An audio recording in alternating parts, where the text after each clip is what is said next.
thought I'd seen every Mario secret, but this one wasn't made for players. The first thing I noticed was the sound. Mario's cheerful, bouncy music wasn't there. Instead, it was just a hollow hum, like someone blowing air through a broken pipe.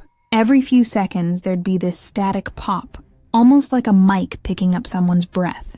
I thought my emulator was glitching, until I realized the breathing was syncing with my movements, as if the game itself was watching me. The world around me didn't look like any Mario level I'd ever seen. Sure, the background still had that familiar blue sky and blocky hills, but they were off. The clouds weren't looping animations anymore. They just hovered in place, stretched thin like smudges on a window. The green hills flickered, sometimes replaced by black voids that pulsed like a heartbeat. And Mario himself, my Mario, wasn't moving right. His run was stiff, jerky, like frames missing from an old film reel. When I tried to jump, he hung in the air too long, gravity refusing to catch him until it suddenly yanked him down like a snapped rubber band. I could still hear the jump sound effect, but it was distorted, pitched lower, stretched out into something that sounded like a groan. Then there were the enemies, or at least, what should have been enemies. The Goombas weren't walking. They were lying flat, twitching as if pinned to the ground. When I touched one by accident, instead of disappearing in that satisfying puff, it screeched, a piercing digital squeal that made me rip off my headset. The sound kept going even after I muted the emulator. It didn't feel like a level designed for fun. It felt like something unfinished. Or worse, something someone had hidden on purpose. I should have shut it off right then. I should have deleted the files, wiped my drive, anything. But I couldn't. Because what really got me, what really made me keep playing, was what I saw in the corner of the screen. There was a door. Not a warp pipe, not a flagpole, not the kind of door you see in Mario's castles. It was just a door, wooden plain with a rusted knob. It didn't belong there. And when I moved Mario closer, the screen dimmed, as if the game itself didn't want me to notice. I can't tell you yet what was behind it. Not here, not now, because to explain how I got there, why I even had access to this level at all, we have to start at the beginning. I grew up on Mario. Some kids had bedtime stories. I had pixelated bricks and a controller that always seemed a little too big for my hands. My earliest memories aren't of playgrounds or birthday parties. They're of sitting cross-legged in front of a dusty old CRT, the glow of the TV painting the living room in soft blues and reds. Saturday mornings smelled like cereal and sounded like that iconic ding of collecting coins. Back then, Mario wasn't just a game. It was a ritual. I'd play until my thumbs ached, until the world around me felt less real than the one on screen. Even now, all these years later, booting up a Mario game feels like coming home. The music, the bright colors, the endless promise that no matter how many pits you fall into, you always get another chance. It was comfort in its purest form. As I got older, though, the way I played changed. It wasn't just about beating Bowser anymore. I got into speedrunning, ROM hacks, fan-made mods, basically anything that stretched the boundaries of what the game was supposed to be. I spent hours on forums, lost in threads about lost sprites, hidden data, debug rooms. It felt like being part of a secret club, one where everyone was chasing after ghosts hidden in the code. That's where I first saw it, the rumor. It wasn't in some big post, nothing pinned or highlighted. It was buried in a comment thread, the kind of thing most people would scroll past without noticing. Just a few lines. Ever heard of the missing world? If you find it, don't keep the file. No one else could for long. At first, I laughed. Every fandom has its legends, right? Pokemon has Lavender Town. Zelda has Ben Drowned. Mario has Minus World. I figured it was just another attempt to spook the newbies, but something about the wording stuck with me. Not that you shouldn't keep the file, that you couldn't. I tried to brush it off, but the deeper I went into the rabbit hole, the more the story kept resurfacing. Old archive posts on dead forums, half-broken image links on fan wikis, screenshots with corrupted thumbnails. Always vague, always inconsistent. Sometimes people called it World 1, sometimes the secret stage, sometimes just the door. But the thread tying them all together was the same. Nobody who found it could hold on to the game file. Some claimed it deleted itself after a few hours. Others said it corrupted everything on their hard drive. A few even swore that it didn't just mess with their computer, it messed with them. Insomnia, paranoia, hallucinations. Like the game was reaching out from behind the screen. That's the part I didn't want to admit fascinated me. I'd spent years digging through every glitch, every exploit, every rumor about Mario I could get my hands on. Most of them turned out to be nothing. But this one, it was different. The consistency, the fragments of evidence spread across different sites and years apart. It all felt too intentional to dismiss. And then came the moment that sealed it. Late one night, scrolling through a forum that hadn't seen activity in years, I found a post. Just a single link, no title, no description. The username was scrambled nonsense, and the profile didn't exist anymore. The thread itself had been deleted, except for that one reply, still there, like it had slipped through the cracks. The link pointed to a file. I stared at it for a long time, debating with myself. Every red flag was there. No context, no explanation, just a sketchy download. But that same curiosity that had carried me through years of hidden content and beta builds wouldn't let me walk away. What if this was it? What if this was the missing world? And somewhere in the back of my mind, I remembered that line I'd read. No one else could keep it for long. I clicked. And that's when everything began. At first I thought it was a fan-made mod. Until the music started. The ROM booted like any other file. I'd loaded dozens over the years, everything from simple hacks to full-blown custom campaigns. But from the moment the title screen appeared, something was wrong. The colors were off, slightly muted, almost sickly. Mario's red cap wasn't red at all. It was closer to a dull rust brown. The familiar cheerful jingle played, but the notes felt warped, stretched too thin, like they were dragging their feet just to reach my ears. I told myself it was just bad coding. Glitches, faulty data, that's common in old ROM dumps. Still, my stomach tightened in a way I couldn't laugh off. I pressed start. The overworld map loaded, sort of. It was the same layout I remembered from childhood. Green fields and little mushroom houses dotting the landscape. But there were inconsistencies. A few trees were missing. Paths were drawn where they shouldn't be. And the castle in the distance looked wrong. Not detailed wrong, not like a low-res texture. Wrong like an artist had drawn it from memory after waking up from a nightmare. The proportions were crooked, the windows slanted, the flags limp and black. I moved Mario forward.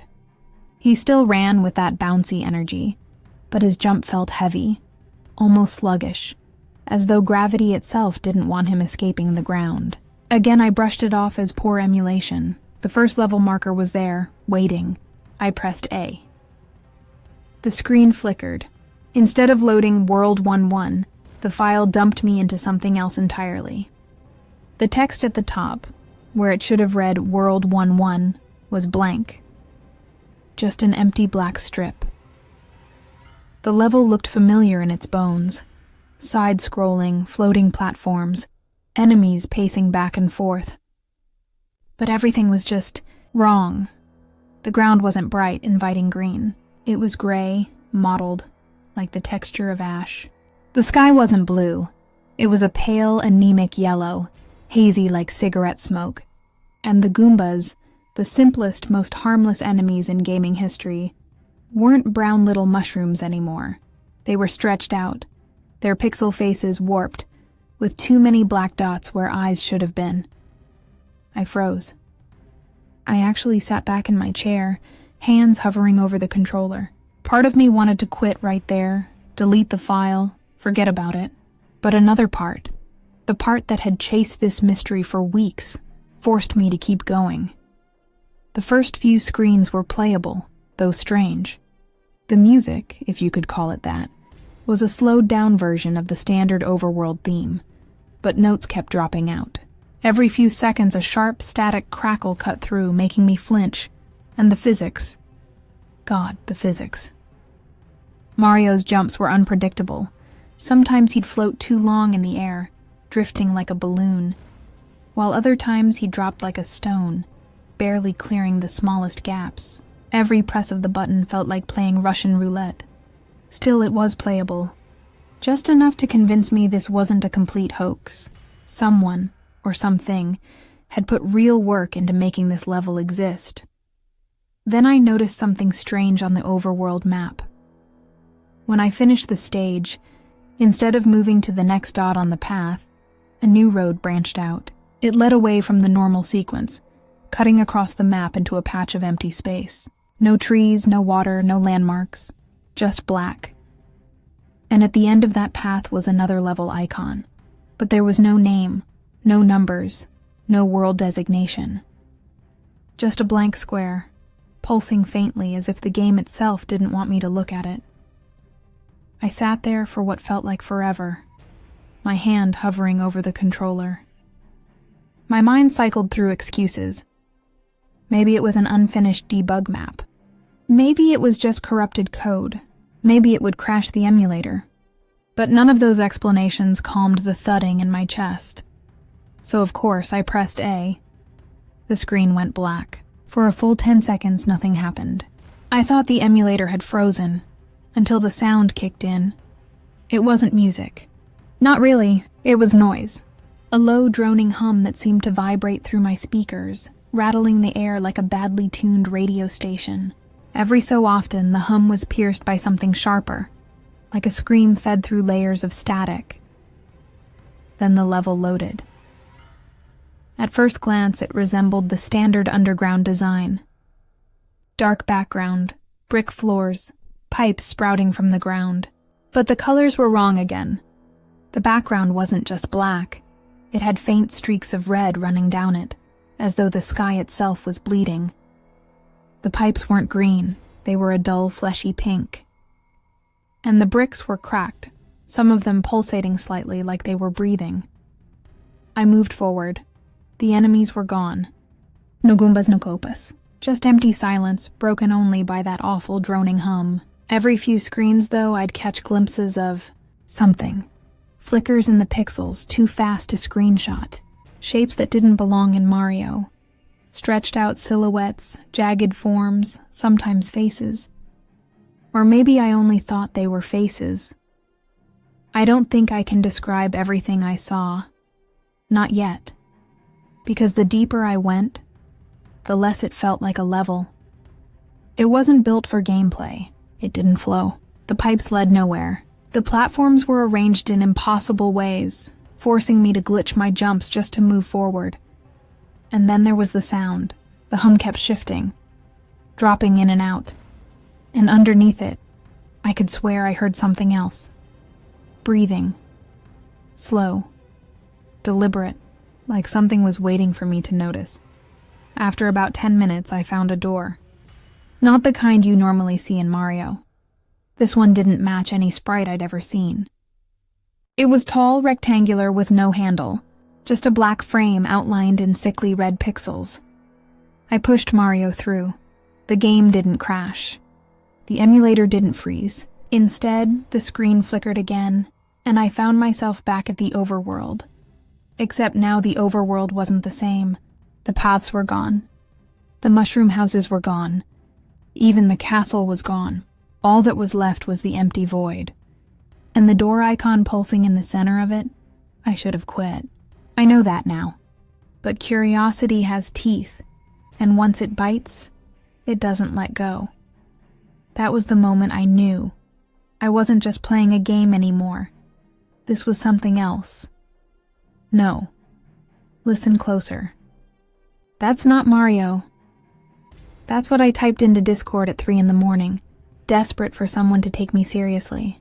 I'd recorded a short clip of the level, The noise, the strange flickers on screen, the warped enemies that weren't in any sprite sheet I'd ever seen. I sent it to the group chat I'd been part of for years. The same friends I'd speedrun Mario 64 with.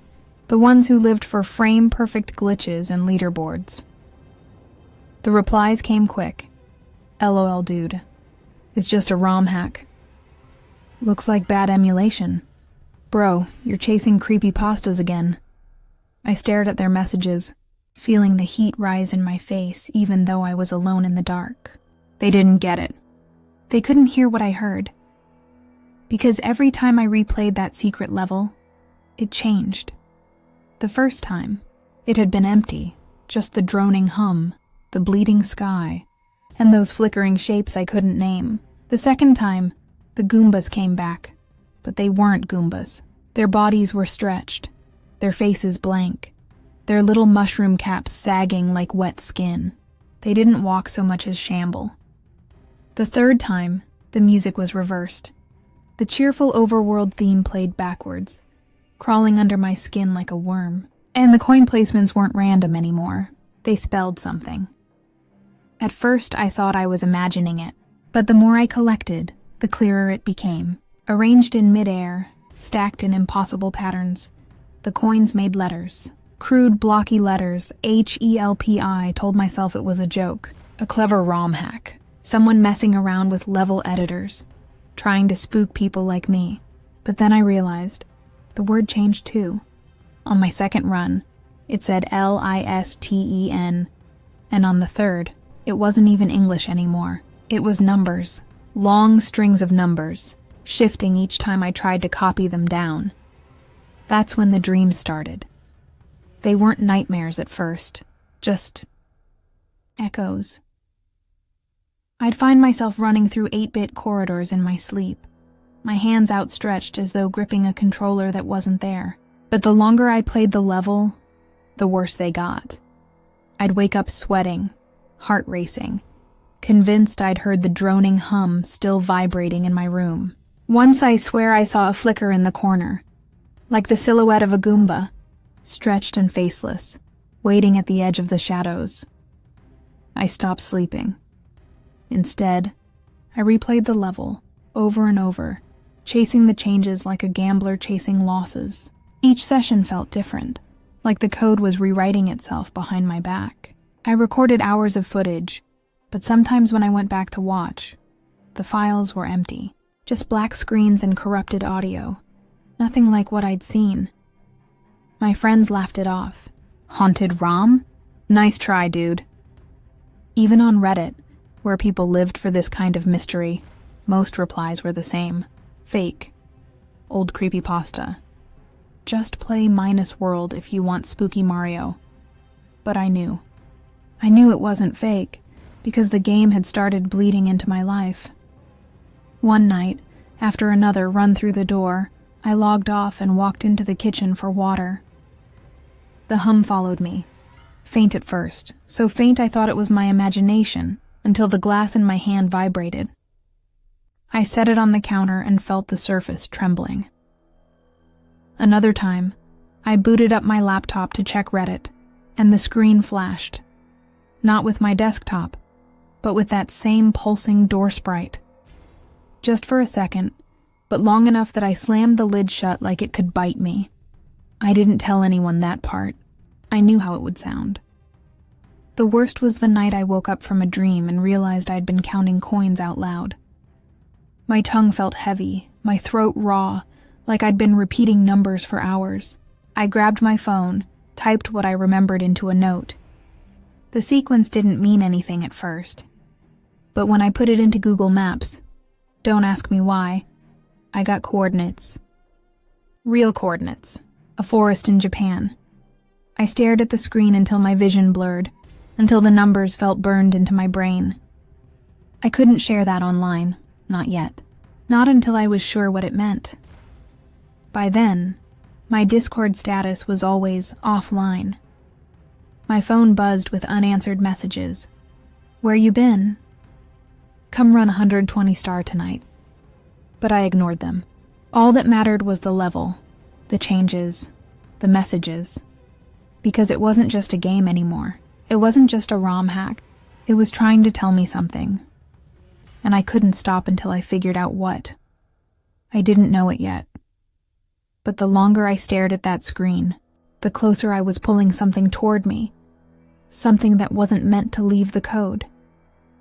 That's when I heard the coin sound. But the console was off. It was faint at first. So soft I thought I was imagining it. A high synthetic ding. Exactly like the chime that plays when Mario snatches a coin. Only I wasn't holding the controller. My computer wasn't even powered on. The screen was dark, the fan silent.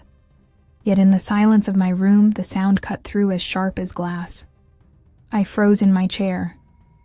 My first instinct was to laugh, to brush it off as auditory fatigue. I'd been hearing that chime for days, in-game and in my dreams. Maybe my brain had started filling in the blanks, like phantom vibrations on a phone.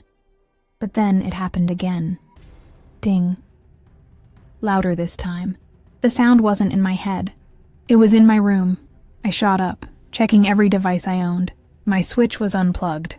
My old SNES was in a box under the bed. Even my phone was on silent. And still, the sound came again. Closer now, like it was right behind my ear. That night, I didn't sleep. The next morning, I turned my computer on, determined to prove to myself it was nothing. Maybe a corrupt audio file had gotten stuck somewhere, some leftover process pinging at random. I could fix this. But when the monitor lit up, it didn't show my desktop. It showed the game. Not the emulator, not my file explorer. Just the game, already running, already loaded into the void overworld. The pulsing door in the center of the screen throbbed like a heartbeat. I didn't click anything. I didn't even touch the keyboard, but Mario moved. He walked on his own, stuttering across the empty void, inching closer to the door. I yanked the power cable out of the wall. The screen went black, but not before I heard it, the door creaking open. After that, my apartment stopped feeling like mine. Things shifted when I wasn't looking. Small at first, a coaster on the wrong side of the table, a chair angled away from the desk. My controller lying on the floor when I was certain I'd left it plugged in. But the worst were the inputs. I'd be scrolling Reddit or typing a message, and suddenly the cursor would jitter. Windows would close on their own. My keyboard would spit out gibberish strings of numbers, like the game was forcing itself into my system. One night, the controller moved without me. I was lying on my bed, eyes half shut, when I heard the familiar click, click, click of buttons. I turned my head slowly.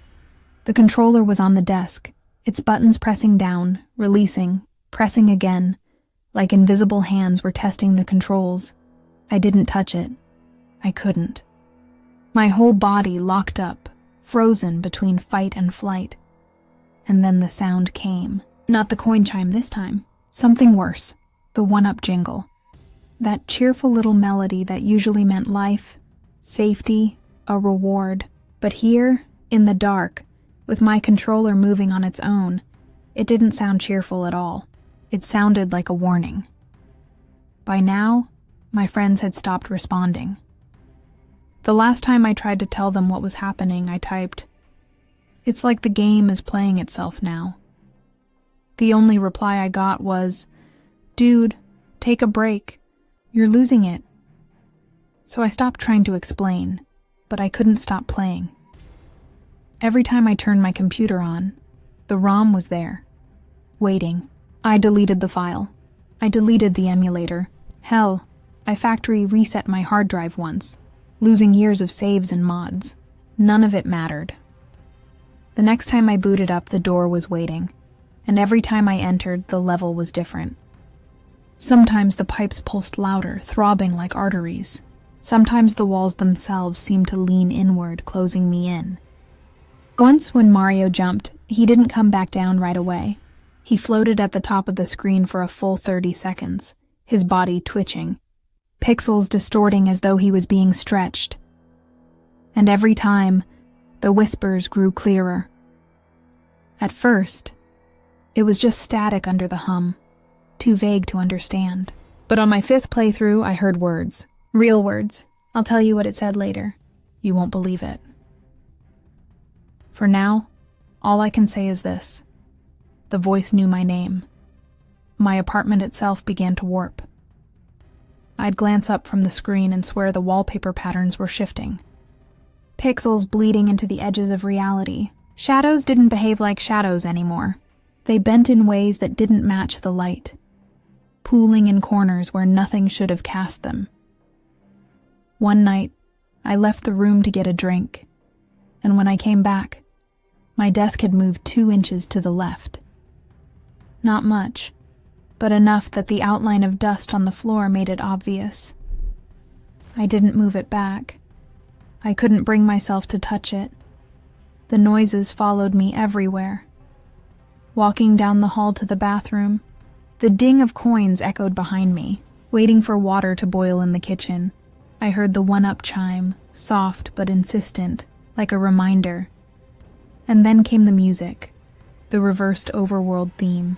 I heard it once while brushing my teeth, tinny and muffled, like it was playing from inside the walls.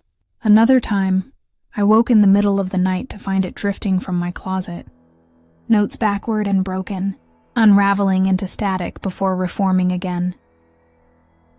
I didn't open the closet. I don't think I could have faced what was inside. It wasn't just sound anymore. Once, as I sat at the desk, trying to convince myself to shut the computer off for good, I felt it. The vibration. Not the hum from the speakers.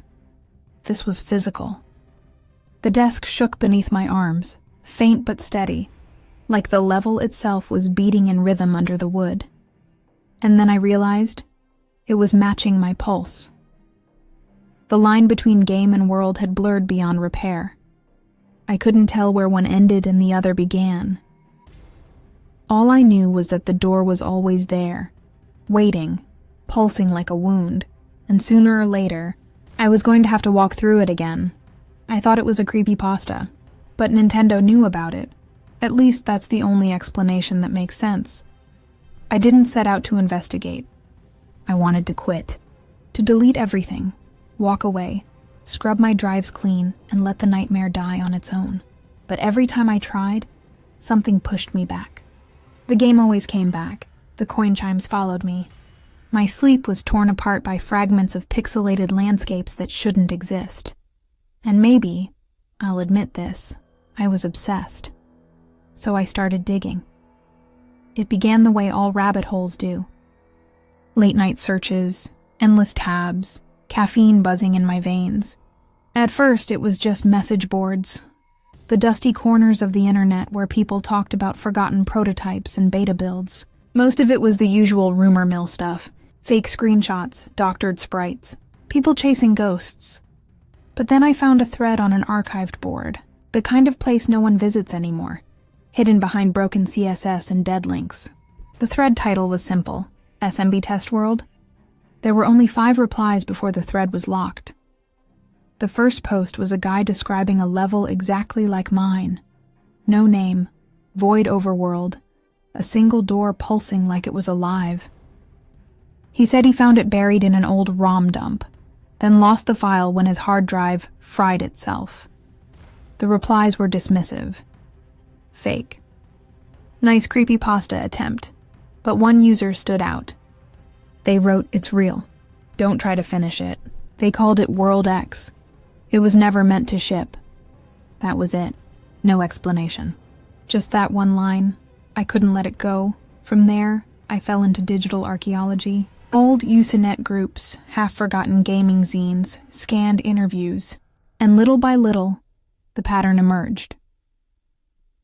There were whispers, going back decades, about an extra world used internally during the NES era. Not a bonus, not a warp zone, something darker. A test world where developers experimented with level physics. Except the descriptions never lined up. Some said it was empty. Others swore it was full of broken enemies, sprites that didn't exist anywhere else in the game. A few claimed it was used for psychological research. That phrase kept showing up. Psychological research. Why would Nintendo, of all companies, need that in a Mario game? Then I found the documents. I can't tell you exactly where. If I drop the source, someone will scrub it, just like they scrubbed the other threads. But I can tell you this. They were authentic. They looked like internal devlogs, old enough to have been typed on dot matrix printers, scanned, and leaked years later. The first log I read was dated 1987. It was short. Build 3 contains anomalous behavior in test world. Recommend sealing off entry point. Children reported distress. Children. Distress. In a devlog. The next document was longer, an internal memo about emergent patterns in sprite behavior. When left idle, entities in World X appear to arrange themselves into coherent forms. Coin clusters frequently align in non-random shapes. Review team advised discontinuing. Coherent forms, shapes, exactly like the coin messages I'd seen. And then, the worst one, an email chain, dated 2003, when Nintendo was re-releasing classic titles. A developer asked if they should remove the anomaly from the code before shipping. The reply was chillingly blunt. Don't touch it. We've tried. It always comes back. That line hit me like ice water. They knew. Nintendo knew, and they couldn't erase it. I wanted to stop there. God, I wanted to. But the deeper I went, the more I realized how much had already been buried. Every forum thread about World X, deleted. Every FanWiki reference, reverted. Even Wayback Archives had blank spots where pages should have been, like something or someone was cleaning house. The only things left were fragments, a blurred screenshot on a dead GeoCities page, a cached summary of a blog post where the author claimed their brother disappeared after playing, a Discord server where people shared sightings of the level like it was an urban legend, and every story was the same. People found it, tried to play it, and then things got worse. Not the game is scary worse. Real world worse. The documents I found were worse than the level itself, because the level I could almost rationalize as code. An accident, a hack, an experiment gone wrong. But the logs, the memos, the emails, they made it real. They confirmed it wasn't an accident. It was something Nintendo had touched. Something they'd tried and failed to bury. And if they couldn't stop it, what chance did I have? But you know how this works. Once you've seen behind the curtain, you can't go back. Once you've glimpsed the truth, the normal world feels paper thin. Every sound in my apartment, every hum of the fridge, every creak of the pipes felt like the game pressing in, waiting, and there was only one way left to find answers. I had to play it again. One final time. This was my last mistake. I knew it the second I pressed start. The second my finger hesitated over the button like my body understood what my mind refused to admit. I wasn't just playing a game anymore. I was opening a door. The screen loaded, but it wasn't the same overworld I'd seen before. The grass wasn't green.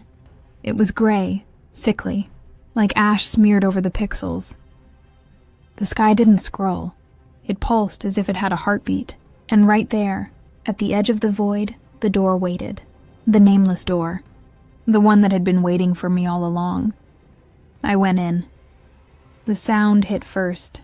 A low tone, steady, mechanical, almost like a countdown. With every step Mario took, it grew louder.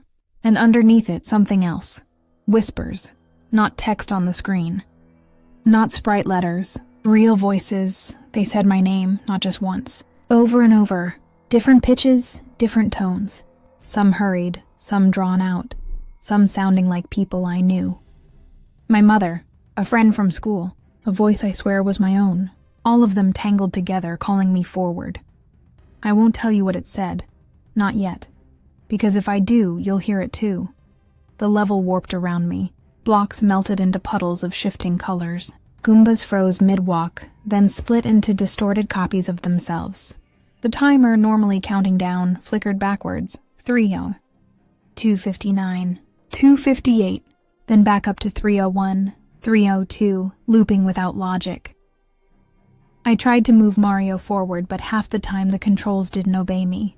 Sometimes he jumped without me pressing the button. Sometimes he crouched, shaking, like the game itself was playing. The longer I stayed, the less it felt like I was controlling anything at all. The whispers rose with the countdown tone, and then came the images. Coins aligning again. Not just numbers this time, but letters, words. I didn't want to read them, but my eyes couldn't look away. Stay, you belong, and then, worst of all, exit, end. I paused. My controller shook in my hands, not rumbling, but twitching, like something alive was inside it. My whole apartment felt smaller, walls pressing in, lights dimming. Even when I blinked, I still saw the level, burned into my vision. The countdown tone rose into a siren. The voices stopped whispering and began to scream, and I knew then there was no winning. No finishing the level, no escaping, there was only acceptance. So I did the only thing I could. I walked Mario forward, through melting sprites, through screaming sky, through the timer collapsing into nonsense, step by step, into the chaos. The screen filled with black squares, swallowing everything. The ground, Mario, the door behind me. My TV screen flickered once, twice, and then went completely black, silence. And in that silence, one final sound, a voice, clear and close, right by my ear. It said something I'll never repeat, because it wasn't meant for you. The screen stayed black. So did everything else. You've listened this far, which means you've already entered it. I'm not talking in metaphors. I'm not exaggerating for effect. If you made it to this point, you've seen part of the level. Maybe you didn't notice it yet.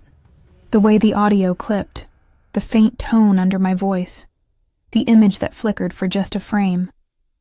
But it was there. That's how it spreads. It doesn't need the cartridge. It doesn't need the ROM. It just needs you to pay attention, to let the shapes and sounds crawl into the corners of your memory. So now I have to ask, did you notice it? Did you hear the extra coin sound that wasn't supposed to be there? Did you catch the name whispered under the music? If you did, don't ignore it. Comment what you think it said. Share what you saw. Maybe someone else will confirm it. Maybe not. I can't promise answers. I can't promise safety. All I can say is that once you see it, it doesn't go away. And now, glitch, static, silence.